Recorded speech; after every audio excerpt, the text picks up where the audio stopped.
Good morning children, good morning to all of you. I am Srivari, Bhasham School Hindi teacher. Previous class లో మనం 10th class second lesson ఈజీగా అయిపోయిందనా. ఇప్పుడు third lesson చెప్పుకుందాం.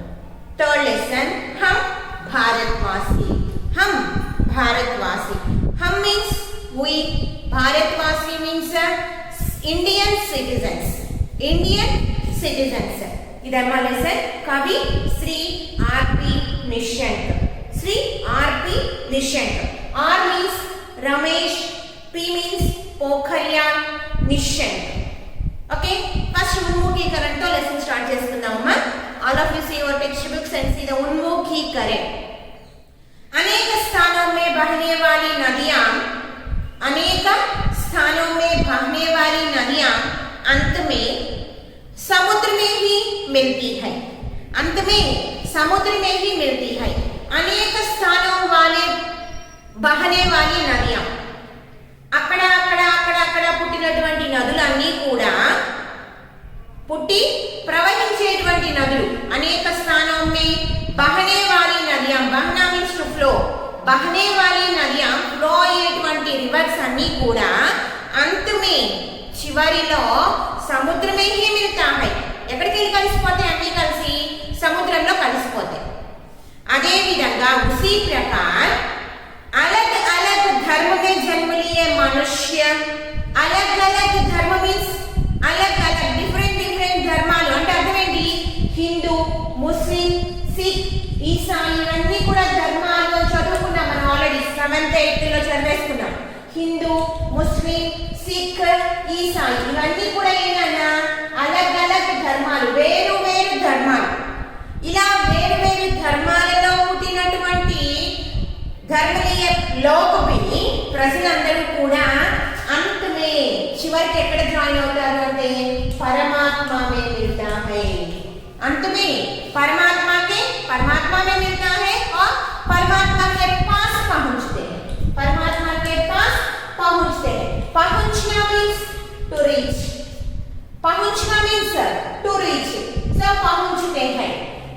चलिए, अलग अलग प्रदेशों में जन्म लिए नदियों, अलग अलग प्रदेशों में जन्म लिए नदियों रहते बहने वाली नदियां अंत में समुद्र में ही मिलता है. अंत में समुद्र में ही मिलता है. उसी प्रकार अलग अलग धर्म में जन्म लिए मनुष्य भी अंत में परमात्मा के पास पहुंचते हैं. अंत में परमात्मा के पास पहुंचती है. హిందూగా పుట్టిన పరమాత్మ దగ్గరికి వెళ్ళాల్సిన వాడే, భగవంతుని చేరుకోవాల్సిన వాడే. ముస్లింగా పుట్టిన, క్రిస్టియన్గా పుట్టిన, సిక్గా పుట్టినా సరే చివరికి ఎక్కడికి వెళ్ళిపోవాలి? పరమాత్మ దగ్గరికి చేరుకోవాల్సినటువంటిది. కోయి భీ ధర్మ ఛోటా యా బడా నహీ హై. కోయి భీ ధర్మ ఛోటా యా బడా నహీ హై. ఒక ధర్మమే పెద్దది అని చెప్పుకోవడానికి లేదు, గొప్పది అని చెప్పుకోవడానికి లేదు, చిన్నది అని చెప్పుకోవడానికి లేదు. మానవ జాతి ఈ ధర్మంలో పుట్టినటువంటి వాడు, ఇక్కడ ఏ కులంలో పుట్టినటువంటి వాళ్ళైనా, ఏ ధర్మంలో పుట్టినటువంటి వాళ్ళైనా, ఏ దేశంలో పుట్టినటువంటి వాళ్ళైనా, ఏ సంస్కృతి సాంప్రదాయాలు పాటించేటువంటి వాళ్ళైనా సరే అందరూ కలిసి టోటల్ గా ఎవరమ్మా? మానవ్. అందరూ కలిసి టోటల్ గా ఎవరు? వాళ్ళు మానవ్. సో మానవ జాతి ఏక్ హై. మానవ జాతి ఏక్ హై और మానవ ధర్మ ఏక్ హై. మానవ జాతి ఏక్ హై, మానవ ధర్మ ఏక్ హై. ఇంతకీ ఇంత మంచి గోల్డెన్ వర్డ్స్ చెప్పినటువంటి వ్యక్తి ఎవరో తెలుసా? శ్రీ స్వామి వివేకానంద. శ్రీ స్వామి వివేకానంద. ఈ స్వామి వివేకానంద ఆయన చూడండి ఎంత బాగా చెప్పారు. ఇదే उन्मुखीकरण.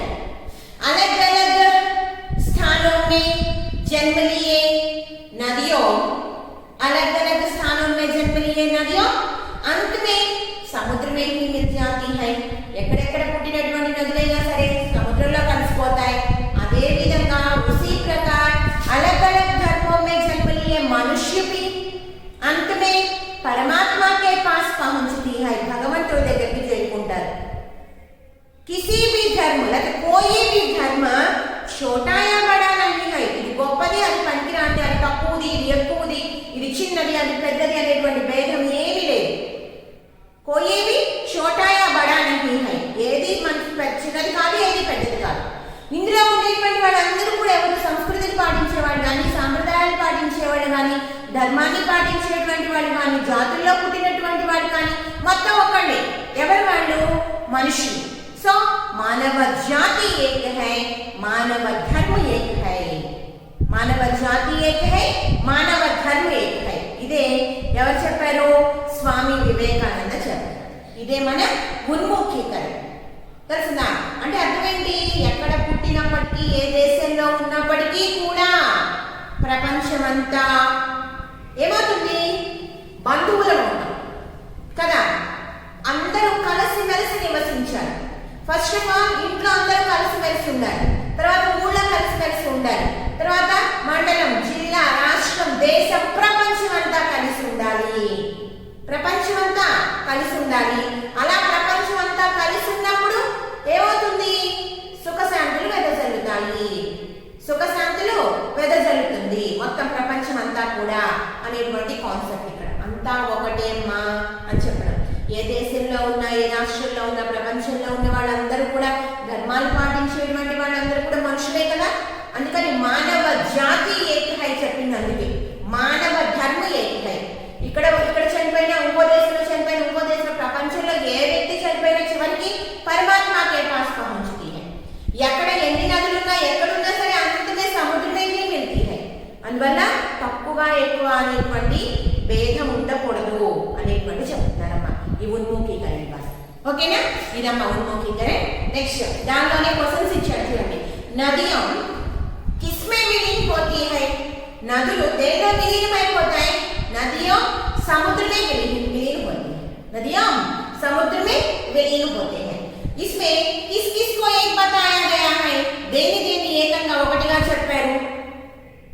జాతి ధర్మ అనేటువంటి దాన్ని ఒకటిగా చెప్పారు. మానవ జాతి ఏక హై. ఇస్ పర్ अपने विचार बताइए. మానవ జాతి అనేటువంటి ఒకటి. మీ యొక్క ఆలోచన ఏంటి దీని పట్ల? మానవ జాతి ఏక హై. మనుషులు అనేటువంటి వాళ్ళు జాతికి సంబంధించినటువంటి వాడు. ऊंच नीच का भेद नहीं मिटाना. ऊंच नीच का भेद नहीं होना चाहिए. सब मिलकर रहने से एक सहायता एक दूसरे की सहायता करती है. అందువల్ల ఏం చేయాలి? మనందరం మానవ జాతి ఏకో ఒకటి కాబట్టి అందరం మిల్జుల్కర్ रहना है. కలిసి మెలిసి ఉండాలి అనేటువంటి. ఓకేనా? అది ఉన్ముఖీకరణమా. నెక్స్ట్ చూడండి. ఉద్దేశం.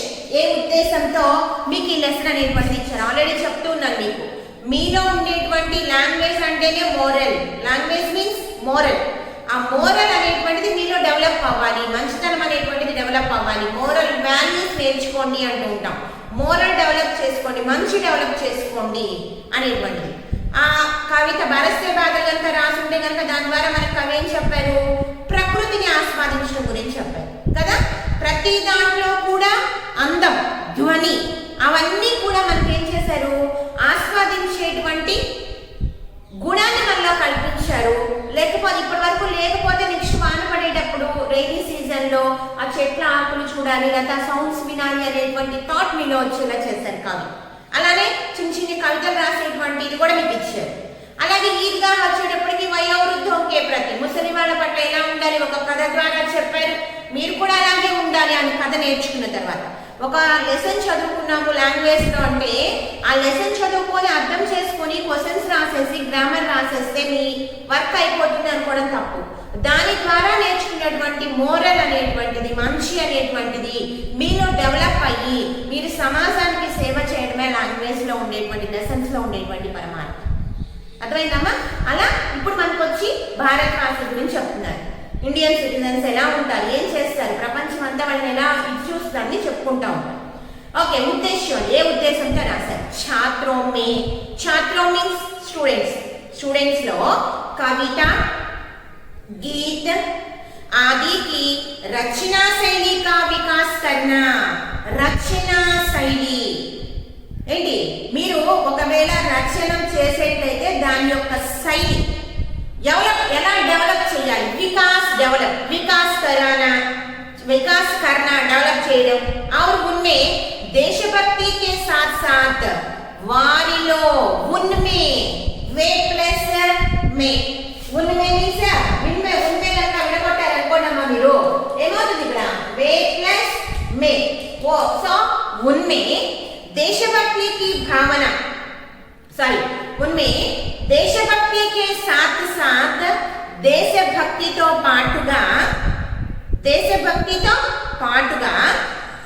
विश्व बंधुत्व इंदाक చెప్పాను చూసారా జాతి ధర్మం ప్రపంచమంతా మనుషులు ఉన్నారు ప్రపంచంలో ఉండేటువంటి మనిషి ఏ ధర్మం వాడైనా ఏ జాతి వాడైనా సరే చివరికి పరమాత్మ దగ్గరికి వెళ్తాడు అని చెప్పుకున్నాం అలాగే మనలో ఏం చేస్తున్నారు రచనా శైలికి వికాస్ కర్ణ రైటింగ్ స్కిల్స్ అనేటువంటివి డెవలప్ చేయడం ఒకటి దాంతో పాటుగా ఏం చేస్తారమ్మా ఉన్మే దేశభక్తికే సాత్ సాత్ ఆల్రెడీ మనం ఇక్కడ చెప్పుకున్నాం భారత్వాసీ హై అని చెప్పుకున్నాం అలా ఇండియన్ సిటిజన్స్ అని చెప్పుకున్నాం దానితో పాటుగా విశ్వ బంధుత్వం విశ్వ మీన్స్ వరల్డ్ విశ్వ మీన్స్ వరల్డ్ విశ్వ బంధుత్వం ప్రపంచం అంతా బంధువులు తెలిసిన మన రిలేటివ్స్ అందరూ మనం ఏదైతే కలిసి ఉంటామో ప్రపంచంలో ఉండే వాళ్ళు కూడా మన బంధువులు ఎందుకని మనందరం మనుషులం విశ్వ బంధుత్వం నెక్స్ట్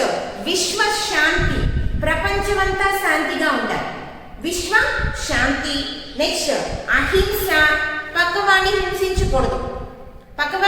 హింసించకూడదు మనలో అహింస అనేటువంటిది డెవలప్ అవ్వాలి నెక్స్ట్ త్యాగ్ సాక్రిఫైస్ చేయగలగాలి నెక్స్ట్ సమర్పణ అర్పించేసుకోవాలి का आदि सद्गुणों का विकास कराना सद्गुणों सत् मीन्स मंची गुण मीन्स गुणमुलु क्वालिटीज सद्गुणों गुड क्वालिटीज मंची गुणमुलु सद्गुणों को विकास करना डेवलप చేయడము तथा अंते काकुंडा भारत को और भी सशक्त कर असले भारत देशము అనేటువంటిది శక్తివంతమైనటువంటి దేశం భారతదేశం శక్తివంతమైనటువంటి దేశం దాన్ని ఇంకా ఏమనుకుంటున్నారట భారత్కో ఇంకా సశక్త్ ఇంకా మంచి శక్తిగా తయారు చేసి అంతర్రాష్ట్రీయ స్థాయిపై అంతర్రాష్ట్రీయ మీన్స్ ఇంటర్నేషనల్ లెవెల్లో అగ్రసర్ కర్నేకి ప్రేరణ దేనా మంచి హై పీక్ పొజిషన్ లో ఉంచడం అనేటువంటిది అన్నిటికంటే అగ్రసర్ అగ్రుడు అంటే అగ్రజుడు అంటే పెద్దవాడు బాగా పెద్దగా ఉంచడాల్లో అనాలి పెద్దగా ఉంచాలి అనే ఇన్స్పిరేషన్ మీలో కలిగించడం ఈ పాఠక ముఖ్య ఉద్దేశం చూసారా ఎంత మంచి క్వాలిటీస్ తో ఉన్నటువంటి లెసన్ ఒక కవి చాలా కవితలు రాస్తాడు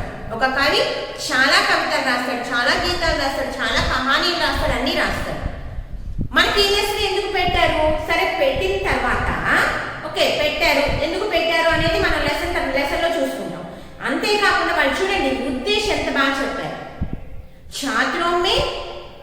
छात्रों में काव्य गीत आदि रचना शैली का विकास करना కావ్యాలు గీతాలు అనేటువంటివి రైటింగ్ స్కిల్ డెవలప్ చేయడంతో పాటుగా దేశభక్తి के साथ साथ ఏమా దేశభక్తి के साथ साथ చూడండి మరి మన దేశము భారతదేశంలో ఉండేటువంటి గొప్పతనం ఏంటమ్మా అంటే నేను నా ఇల్లు అనేది చూసుకునేటువంటి మనస్తత్వం కాదు మన ఇండియన్ సిటిజన్స్ కి అందుకే చెప్పాడు చూడండి దేశభక్తి के साथ साथ ఫస్ట్ మీ దేశం పట్ల భక్తి ఉండాలి దానితో పాటుగా విశ్వ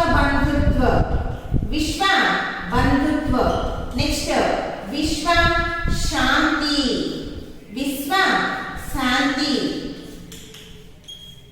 अहिंसा त्याग समर्पण అహింస త్యాగ సమర్పణ చూసారా మనకి మన యొక్క దేశభక్తితో పాటుగా మీరు కవితను కనుక ఆస్వాదించగలిగి లేకపోతే అసలు వాళ్ళు ఏ ఉద్దేశంతో రాశారో కనుక మీ హృదయానికి కనుక హత్తుకుంటే నేను చెప్పాను చూసారా మరి సమాజంలోకి వెళ్ళిన తర్వాత ఆ మంచి మోరల్ వాల్యూస్ తో మీరు బతకగలిగినప్పుడు మీ లైఫ్ ఒక అర్థం ఉంటుంది మీరు చదువుకునేటువంటి చదువుకు ఒక అర్థం ఉంటుంది మీకు ఆ చదువు చెప్పినటువంటి టీచర్స్ కి ఒక అర్థం ఉంటుంది ఎప్పుడైనా రోడ్డు మీద ఎవరైనా టీచర్ వెళ్ళేటప్పుడు ఒక మంచి గుడ్ పొజిషన్ లో పిల్లవాళ్ళకి ఒక మంచి చేస్తూ అందరికీ జాబ్స్ రావాలి లేకపోతే అలా కాదు ఒక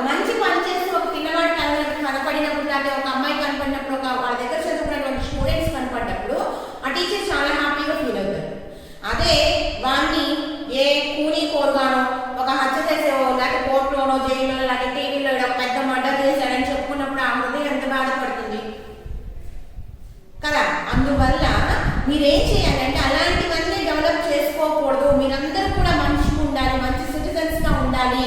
ఏమంత కష్టమే కాదు మంచిగా ఉండడం. మంచిగా ఉండడం అసలు కష్టం కాదు. ఎప్పుడైతే చెడ్డ పనులు చేస్తామో అప్పుడే మనలో భయం వస్తుంది. ఎక్కడ దాక్కుందామా, ఎక్కడ చేద్దామా అనేటువంటి ఫీలింగ్ మనలో వస్తూ ఉంటుంది. రాయల్టీగా బతకాలి. రాయల్టీ అంటే నువ్వు ధర్మంగా, నీతిగా, నిజాయితీగా ఉన్నప్పుడు నీలో రాయల్టీ వచ్చేస్తుంది కదా. అందువల్ల మిమ్మల్ని అలా తయారు చేయాలి. ఎందుకంటే మీరు చిన్నపిల్లలు, మీరు నేర్చుకోవాలి. జీవితంలో ముందు ముందు మీకు మోరల్ అనేది ఉండాలి. మీరు 10 మందికి చెప్పాలి అనేటువంటి ఉద్దేశం. అందుకే ఆ పెట్టింగ్ కొంచెం ఎంత బాగా పెట్టారు ఉద్దేశం. దేశభక్తికి సాత్ సాత్, దేశభక్తితో పాటు అసలు దేశభక్తి మర్చిపోకూడదు. ముందర దేశభక్తికి సాత్ సాత్ విశ్వ బంధుత్వ, ప్రపంచమంతా నీ ఫ్రెండ్ బంధువులు, విశ్వశాంతి, ప్రపంచమంతా శాంతి, అహింస, పక్కవాడిని కష్టపెట్టకుండా ఉండడం, త్యాగం, త్యాగం సాక్రిఫైస్ చేయడం, సమర్పణ, మనల్ని మనం సమర్పించుకోవడం, ఇవన్నీ పెట్టి ఇంకా వీటికి ఎంత మంచి పేరు పెట్టాడు చూడండి. అన్నిగా సద్గుణం. ఇవన్నీ ఏంటి? సద్గుణం. సద్గుణం ఇందాక చెప్పాను. సద్గుణం సద్గుణి విడగొడితే కనుక సత్ ప్లస్ గుణ్. సత్ మీన్స్ మంచి, గుణ్ మంచి గుణములు. సద్గుణం ఈ మంచి గుణాలని వికాస్ కర్నా డెవలప్ చేయడము. సద్గుణం కా వికాస్ కర్నా. అంతేకాకుండా భారత్కో ఈ భారతదేశాన్ని ఔరభి అంటే ఇంకా మరియు కూడా సశక్తికర్ బాగా శక్తివంతంగా చేసి అంతర్రాష్ట్రీయ స్तर पर, అంతర్రాష్ట్రీయ మీన్స్ ఇంటర్నేషనల్ లెవెల్, అంతర్రాష్ట్రీయ మీన్స్ ఇంటర్నేషనల్ లెవెల్, అంతర్రాష్ట్రీయ स्तर पर ఇంటర్నేషనల్ లెవెల్లో అగ్రసర్ కర్నేకి బాగా మంచి పెద్ద పొజిషన్ లో ఉంచాలి అనేటువంటి ప్రేరణ మీలో కల్పించడమే ఈ పాటగా ముఖ్య ఉద్దేశం. అర్థమైందమ్మా? ఉన్ముఖీకరే ప్లస్ ఉద్దేశం. ఉద్దేశం ద్వారా మీలో డెవలప్ అవ్వాల్సినటువంటి క్వాలిటీస్ ఏంటమ్మా? దేశభక్తితో పాటుగా విశ్వ బంధుత్వ, విశ్వశాంతి, అహింస, త్యాగ, సమర్పణ అనేటువంటి మంచి గుణాలు. ఓకే, ఇది ఉద్దేశం. నెక్స్ట్ చూడమ్మా, విधा विशेष. ప్రస్తుత కవిత దేశభక్తి की भावना पर आधारित है. ఈ కవిత అనేటువంటిది దేశభక్తి మీద ఆధారపడి ఉన్నది. దేశభక్తికి భావన, దేశభక్తి అనేటువంటి భావన మీద ఆధారపడి ఉన్నటువంటిది. యह గేయ కవిత. గేయము మీన్స్ పాట లాంటిది. పాట గేయం కవిత है. इसमें तुकांत शब्द प्रथम प्रेरणार्थक क्रिया व सामान्य भविष्य में है. ఇదంతా కూడా ప్రథమ ప్రేరణార్థక క్రియ. నేను ఆల్రెడీ చెప్పాను. ప్రథమ ప్రేరణ, ద్వితీయ ప్రేరణ, తృతీయ ప్రేరణ అని చెప్పాను. మూల ధాతు, మూల ఉంటుంది. తర్వాత ప్రథమ ప్రేరణ, ద్వితీయ ప్రేరణ, తృతీయ ప్రేరణ కదా. ఇది ఖా అనేది మూల ధాతు. ఖానా, ఖా, ఖానా, ఖిల్వానా, పడ్, పడ్, పడ్నా, పడానా, పడ్వానా, ఇలా చెప్పాను మూల ధాతు. సో ఇదంతా కూడా ఏంటమ్మా? ఈ గ్రామర్ చెప్పినప్పుడు నేను చెప్పాను. ఇదంతా కూడా ఏంటి అంటే ప్రథమ ప్రేరణార్థక క్రియతో పాటుగా సామాన్య భవిష్యత్. భవిష్యత్ మీన్స్ ముందు జరగబోయే కాలం భవిష్యత్ కాలం. సామాన్య భవిష్యత్ దగ్గరలోనే ఉన్నది అని చెప్పడం అన్నమాట. ఈ కవిత అనేటువంటిది బచ్చోమే పిల్లలలో సత్య, అహింస, త్యాగ, ఔర్ సమర్పణ. ఇక్కడ సత్య కూడా యాడ్ చేశారు. సత్య నిజం చెప్పడం, అహింస, త్యాగ, సమర్పణ కి భావన జాగృత్ కర్. ఆ భావనని మీలో మేల్కొల్పాలి. చాలా సార్లు చెప్పాను, సత్యము నిజముగా ఉండండి, ట్రూత్ఫుల్ గా ఉండండి. అప్పుడు ఏమవుతుంది? మనం ధైర్యంగా బతకగలుగుతాము. దానికి ఒక చిన్న ఎగ్జాంపుల్, నైనితాల్ జైలు నుంచి నెహ్రూ గారు వాళ్ళ పాప ఇందిరాగాంధీకి బర్త్డేకి సంబంధించిన బర్త్డే సందర్భంగా లెటర్ రాశారు కదమ్మా. అది అదొక్కడి గుర్తుపెట్టుకుంటే చాలు. మనం ఎప్పటికి కూడా ఆ సత్యము, ఎప్పుడు నిజం మాట్లాడడం, అహింస, త్యాగ, సమర్పణ, ఈ నాలుగు భావనలో మీలో మేల్కొలిపి వారిని విశ్వబంధుత్వం వైపు కదం మీన్స్ స్టెప్, కదం బడానే ఒక స్టెప్ ముందుకు వెళ్ళడం అనేటువంటిది ప్రేరణ దేతి హై, ప్రేరణ ఇస్తూ ఉంటుంది.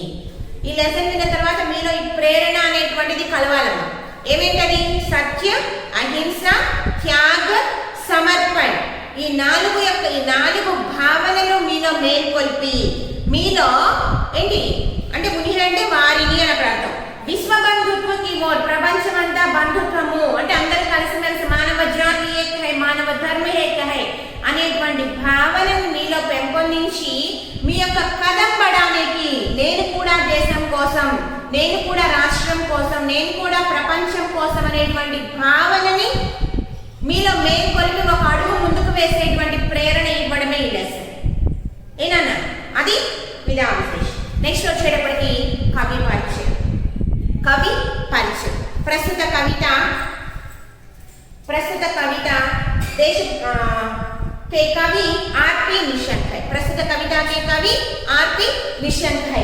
RP Nishank, R means Ramesh Pokhriyal Nishank. पूर्ति पेर अदिनानु आरपी निशंक, रमेश पोखरियाल निशंक. श्री आरपी निशंक राసుకోండి, ఫుల్ నేమ్ రాసుకోండి. రమేష్ పోఖరియాల్ నిశంక్. ఇందులో యాక్చువల్గా ఆయన డేట్ ఆఫ్ బర్త్ ఇవ్వలేదమ్మా. ఇప్పటికి కూడా ఈయన గారు ఉన్నారు, క్యాబినెట్ మినిస్టర్గా ఉన్నారు. క్యాబినెట్ మినిస్టర్గా ఈయన డేట్ ఆఫ్ బర్త్ ఏంటంటే 15th జూలై 1959. ఈయన ఉత్తరప్రదేశ్ మినిస్టర్ అమ్మా. ఉత్తరప్రదేశ్ 15 జూలై 1959 అప్పుడు పుట్టారు. ఇప్పటికీ ఉన్నారు కూడా. ఈయన మన క్యాబినెట్ మినిస్టర్గా కేంద్ర మంత్రిత్వ శాఖ అంటాం చూసారా, దానిలో ఆయన ఏం చేస్తున్నారంటే minister of human resource development. దేనికి ఈయన మినిస్టర్? హ్యూమన్ రిసోర్స్ డెవలప్మెంట్ అనేటువంటి దాంట్లో ఆయన మినిస్టర్గా చేస్తూ ఉన్నారు. సో ఈయన గురించి చెప్తున్నారు. ప్రస్తుత कविता के कवि श्री आरपी निशंक है. आधुनिक हिंदी साहित्यकारों में विशिष्ट स्थान रखते हैं. आधुनिक मीन्स नौ, ఇప్పుడు జరిగేటువంటి ప్రపంచ కొత్తదన్నమాట. పాతకాలం అంటే ప్రాచీన అని చెప్పుకున్నాం కదా. ప్రాచీన, నవీన, ఆధునిక. ఆధునిక హిందీ సాహిత్యకారం में సాహిత్యకారులు ఉంటారు కదా, లిటరేచర్ వాళ్ళు సంబంధించినటువంటి వాడు. అలాంటి హిందీ స్థానంలో ఈయనకు మంచి ప్లేస్ ఉంది. తెలిసిన మీ ఎడ్యుకేషన్ గురించి కానీ ఏదైనా సరే ఈయనకు ఒక్కొక్కసారి కొన్ని మెసేజెస్ కూడా ఇస్తూ ఉంటారు ఇంకా ఆర్పి నిశంక్ గారు. ఓకే, ఇన్కి రచనాओं में ఈయన యొక్క రచనల్లో ముఖ్యంగా ఏముంటుంది అంటే దేశభక్తి ఉంటుంది. ఏముంటుంది? దేశభక్తి. ఇన్హోమే ఈయన రాసినటువంటి కవితలు చూడండి. సమర్పణ, నవంకుర్, ముझे विधाता बनना है, तुम भी मेरे साथ चलो, जीवन पथ में मातृभूमि के लिए कोई मुश्किल नहीं आदि చర్చిత కావ్య రచనాయే लिखी है. చర్చిత కావ్య రచన ఇవన్నీ కూడా ఆయన రాసినటువంటి కావ్యం. ఓకేనా? ఇంకోసారి కవి పరిచయం చెప్తాను చూడండి. हम भारतवासी कविता के कवि श्री रमेश पोखरियाल निशंक है. उनका जन्म 15 जुलाई 1959 में हुआ, उत्तर प्रदेश में हुआ. ओकेना? इन ये राष्ट्र हमारा मंत्रित्व शाखा, ये मंत्रित्व शाखा హ్యూమన్ రిసోర్స్ డెవలప్మెంట్ మంత్రిత్వ శాఖలో పనిచేస్తూ ఉన్నారు. ఈయన కవితాయే దేశభక్తి పై ఆధారిత है. ఈయన కవితలన్నీ కూడా దేశభక్తి మీద ఆధారపడి ఉంటాయి. इन्होंने समर्पण, नवांकुर, मुझे विधाता बनना है, तुम भी मेरे साथ चलो, जीवन पथ में मातृभूमि के लिए कोई भी मुश्किल नहीं है. पेड़ को छोड़ ఏది కష్టం కాదు, कोई भी मुश्किल नहीं है आदि చర్చిత కావ్య రచనాయే लिखी है. ఇవన్నీ కూడా కావ్య రచనలు చేశారు. ఇది కవి పరిచయం. నెక్స్ట్ వచ్చేటప్పటికి छात्रों के लिए सूचनाएं. 2 లెసన్స్ లో చెప్పుకున్నాము, మళ్ళా చెప్తున్నాను. విషయ ప్రవేశ ధ్యాన్ సే పढ़िए. విషయ ప్రవేశ కాన్సంట్రేషన్ గా చదవండి. పాఠ్య విషయ సమజియే, లెసన్ లో ఉండేటువంటి టాపిక్ ఏంటో అర్థం చేసుకోండి. తర్వాత పాఠ ధ్యాన్ సే పढ़िए, లెసన్ జాగ్రత్తగా చదవండి. जिस शब्दों का अर्थ समझ में नहीं आता, ఏ శబ్ద ఏ వర్డ్స్ కైతే మీనింగ్స్ తెలియటం లేదో उसके नीचे रेखा कीजिए. रेखांकित शब्दों का अर्थ शब्दकोश में ढूंढिए. सचिंदा डिक्शनरी.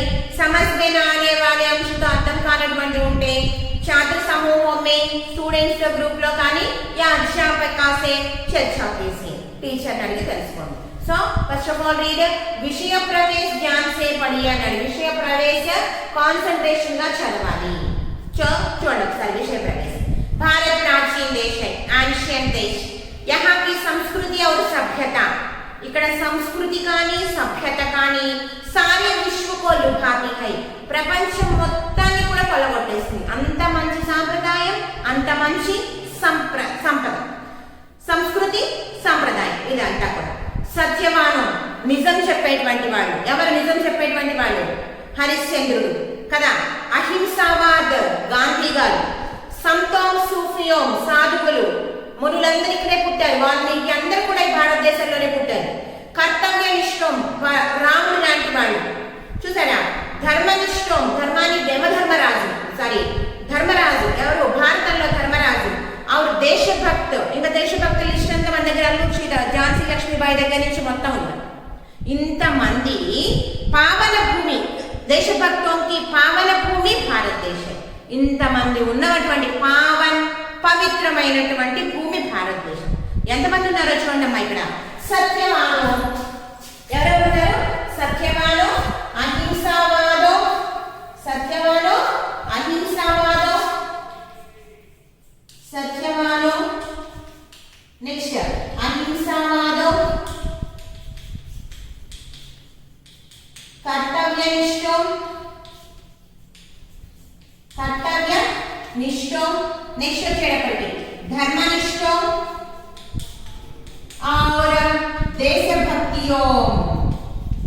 ఇంతమందితో కూడుకున్నటువంటి పావన దేశ్, పవిత్రమైనటువంటి పావన భూమి భారతదేశం. సత్యవాను, హరిశ్చంద్రుడు లాంటి వాళ్ళు తన రాజ్యాన్ని భార్య ఇద్దరు కొడుకులు కూడా పోగొట్టుకున్నారు. అహింసావాదం, గాంధీ గారు లాంటి వాళ్ళు. కర్తవ్యనిష్టం, రాముడు లాంటి వాళ్ళు. ధర్మనిష్టం, ధర్మరాజు లాంటి వాళ్ళు. దేశభక్తియం, ఝాన్సీ లక్ష్మీబాయి దగ్గర నుంచి మొత్తం కంటిన్యూ. పుట్టినటువంటి దేశం భారతదేశం, పవిత్రమైనటువంటి దేశం భారతదేశం. आज यहाँ का बच्चा भी इनके मार्ग पर चलकर ఈ రోజు यहाँ means here means in India, ఇండియాలో పుట్టినటువంటి ప్రతి పిల్లవాడు కూడా బచ్చా भी इनके मार्गों पर चलकर వీళ్ళ యొక్క మార్గాలు ఎవరైతే పాటించారో పర్సన్స్ ఉన్నారు కదా, మార్గం पर चलकर వెళ్ళి विश्व शांति, विश्व बंधुत्व की पवित्र भावनाओं, भावना కూడా చూడండమ్మా, పవిత్ర భావన, विश्व शांति और विश्व बंधुत्व की पवित्र भावनाओं से నీలో మంచి భావనలు పెట్టుకొని దునియా మీన్స్ వరల్డ్, ప్రపంచం మొత్తాన్ని కూడా పావన ధామ్ బనానా చాహతా హై. పావన ధామ్, పవిత్రమైనటువంటి భూమిగా బనానా తయారు చేయాలి అని కోరుకుంటున్నాడు. బనానా చాహతా. అర్థమైనా? విషయ ప్రవేశ ధ్యాన్ సే పడి అంటే మరి చూడండి ఎంత ఉందో. భారత్ ప్రాచీన దేశ హై, యహా కి సంస్కృతి और సభ్యత, సంస్కృతి గాని సభ్యత గాని సారే విశ్వకో లుభాతి హై, ప్రపంచం మొత్తాన్ని కొలగొట్టేసి అంటే దొంగిలించింటే అట్లాంటి మంచిగా అట్రాక్ట్ చేసింది అన్నమాట. ఇక్కడ కర్తవ్యనిష్టం సత్యవానం, అహింసావాదం, కర్తవ్యనిష్టం, ధర్మనిష్టం और దేశభక్తియం కి పావన భూమి హై. అందరు ఇక్కడ పుట్టినటువంటి వాళ్ళే వీళ్ళందరూ కూడా. ఇంకా సంతోం సూఫియో కూడా ఉన్నారమ్మా ఇక్కడ. సంతోం సూఫియో, వాల్మీకి మహర్షి లాంటి వాళ్ళు కూడా ఉన్నారు. సాధువులు, మునులు వీళ్ళందరూ కూడా. సంతోం సూఫియో, భీష్ముడు ఉన్నాడు కదా, ప్రతిజ్ఞలు చేసినటువంటి వాడు. కర్ణుడు, దానవీర సూర కర్ణుడు, ఇలాంటి వాళ్ళందరూ కూడా. సంత్ అంటే వాల్మీకి మహర్షులు లాంటి వాళ్ళందరూ ఉన్నారు కదా, వాళ్ళందరూ అన్నమాట. ఓకే, ఆజ్ యహా కా బచ్చా ఇక్కడ ఉండేటువంటి ప్రతి పిల్లవాడు కూడా ఏం చేయాలి? ఇంకే మార్గపరిచయం, వీళ్ళ మార్గంలో వెళ్ళి విశ్వ బంధుత్వం, విశ్వ శాంతికి ఇట్లాంటి పవిత్ర భావనలని ఏం చేయాలి? మనలో నింపుకొని దునియా మొత్తాన్ని కూడా పావన ధామ్ బనానా చాహతా హై, పుణ్యమైనటువంటి పవిత్రమైనటువంటి ధామంగా చేయాలి అనేటువంటిది. అర్థమైందా? సంస్కృతి సాంప్రదాయాలు భారతదేశంలో ఇప్పటికీ మారలేదు, ఎప్పటికీ మారవు. తెలిసిందా? సంస్కృతి మారింది, సాంప్రదాయం మారింది అని ఎవరి నోటి వెంటైనా వస్తే అది తప్పు. సంస్కృతి అలాగే ఉంది, భారతదేశానికి ఉండే గొప్పతనం అలాగే ఉంది, సాంప్రదాయం అలాగే ఉంది. దానికి ఒక చిన్న ఎగ్జాంపుల్, మనం పండుగ చేసుకుంటున్నాం, సాంప్రదాయపరంగా చేసుకుంటున్నాం కదా. సంక్రాంతి వస్తే ఇంటి ముందు ప్యాండీలు చల్లి ముగ్గులేస్తున్నారు ఇప్పటికి కూడా పల్లెటూళ్ళలో. ఎడ్ల పందాలు ఉన్నాయి, కోడి పందాలు ఉన్నాయి. ఇలాంటివన్నీ కూడా సాంప్రదాయాలు జరుగుతున్నాయి. కానీ దానికి ఏం చేస్తున్నారు, కల్చర్ అనేటువంటి ఒక దీన్ని యాడ్ చేసి దాన్ని తప్పుదోవ పట్టిస్తున్నారు.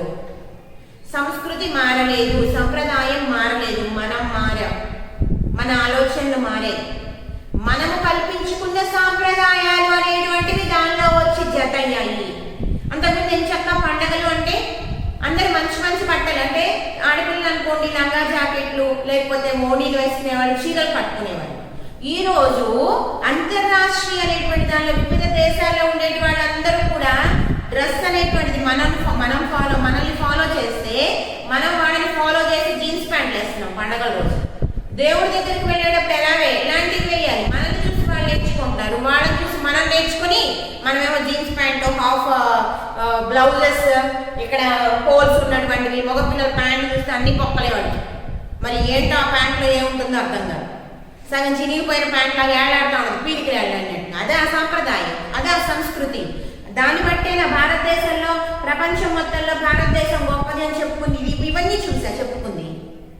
సో సంస్కృతి సాంప్రదాయం మారలేదు, మనం మారుతున్నాం, మన ఆలోచనలు మారుతున్నాయి, మన ఆలోచనలు పెడదారిన పడుతున్నాయి.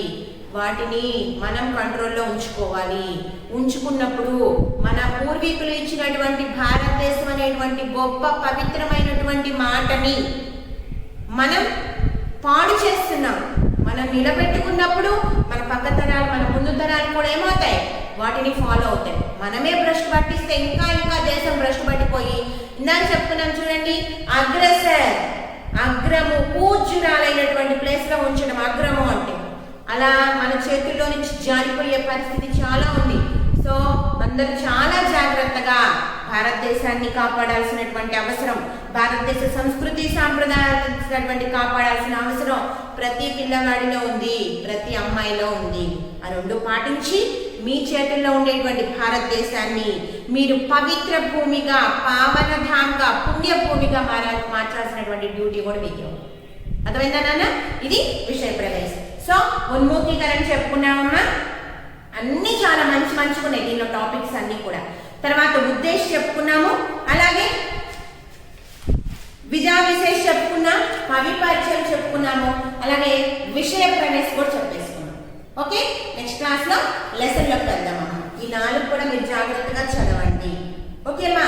చెప్పాను కదా ఇందాకే, చదివి క్వశ్చన్స్ రాసేసి మార్కులు వస్తే కాదు, ఈ మంచి అలవాటు అన్నింటినీ కూడా మీలో పెంపొందింపజేసుకోవాలి. మిమ్మల్ని చూసి పక్క వాళ్ళు ఇన్స్పైర్ అవ్వాలి. ఒకడు నవ్వుతాడనో, ఒకడేదో ఒకడు మనల్ని ఎగతాళి చేస్తాడనో, గేలి చేస్తాడనో మనం మంచి పని చేయడం మానుకోకూడదు. తెలిసిందా? మంచి పని చేస్తూ ఉండండి, ఒకరి కోసం కాదు, మన కోసం చేద్దాం. అప్పుడు మన భారతదేశం సంస్కృతి సాంప్రదాయాన్ని మనం నిలబెట్టినటువంటి వాళ్ళం అవుతాము. ఓకేనా నాన్న? ఓకేమ్మా, నెక్స్ట్ క్లాస్లో లెసన్ చెప్పేసుకుందాం.